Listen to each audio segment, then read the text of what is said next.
எல்லா படத்துக்கும் நம்ம என்ன பிளான் பண்ணுறோமோ அதை தான் எடுக்கிறோம். பரியேறும் பெருமாள் வந்து எனக்கு வந்து ஒரு சேலஞ்ச். என்னென்னா மற்ற படங்கள் எடுக்கிறதுக்கு எனக்கு வசதி வாய்ப்புகள் இருந்திருக்கு, அதை உருவாக்குவதுக்கு சப்போர்ட் இருந்திருக்கு.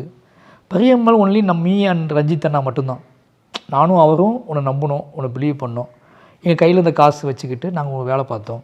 அன்றைக்குள்ளே நிறைய சிக்கல்கள், இந்த படம் சரியாக வருமா வந்து அன்றைக்கி எனக்கு ஃபஸ்ட்டு படம் வேறு, என்னை நம்பணும், எனக்கு கிராஃப்ட்டு, என்னோடய சினிமாவை நான் கண்டுபிடிக்கணும், இதெல்லாம் தாண்டி மக்களுக்கு இந்த விஷயத்தை கடத்தணும் அப்படின்னு ஒரு பெரிய சவால். வேகம், ரொம்ப வேகம், பெரிய உழைப்பு, கண்மூடித்தனமான உழைப்பு.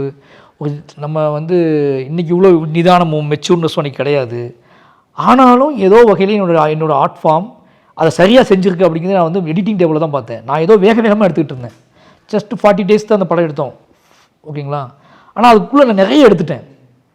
அப்போ நிறைய எடுக்கும்போது என்ன கன்ஃபியூஸ் ஆச்சுன்னா, என்னோடய ஸ்பாட்டில் வேலை பார்த்தவங்க எல்லாருமே நான் எதையோ ஒரு ஒரு ஒரு ஷார்ட் டிவிஷன் எதுவுமே இல்லாமல், ஒரு பிளானே இல்லாமல் என்னென்னமோ எடுக்கிறேன், ஓடி ஓடி போய் எடுக்கிறேன்.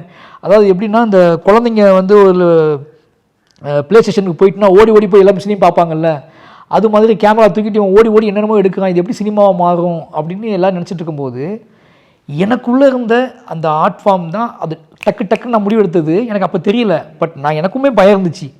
எடுத்து முடிச்சுட்டு லாஸ்ட் நாள் ஷூட் முடிச்சுட்டு வரும்போதெல்லாம் நம்ம என்ன எடுத்துருக்கோம், இது அந்த என்ன சொல்கிறது, அது அவ்வளோ பெரிய பெயினாக இருந்துச்சு எனக்கு. நம்ம பாட்டு 40 நாள் எடுத்து முடிச்சிட்டோம், இது முழு படமாக மாறிருந்துச்சா மாறலையா அப்படின்னு தோணும். பட் எடிட்டிங் டேபிள் பார்க்கும்போது தான் எனக்கு வந்து நம்மளை அறியாமலே நம்ம வந்து இவ்வளோ விஷயத்தை கேப்சர் பண்ணியிருக்கோம். அந்த கேப்சர் ஒன்றுக்குமே தொடர்பு இருக்குது.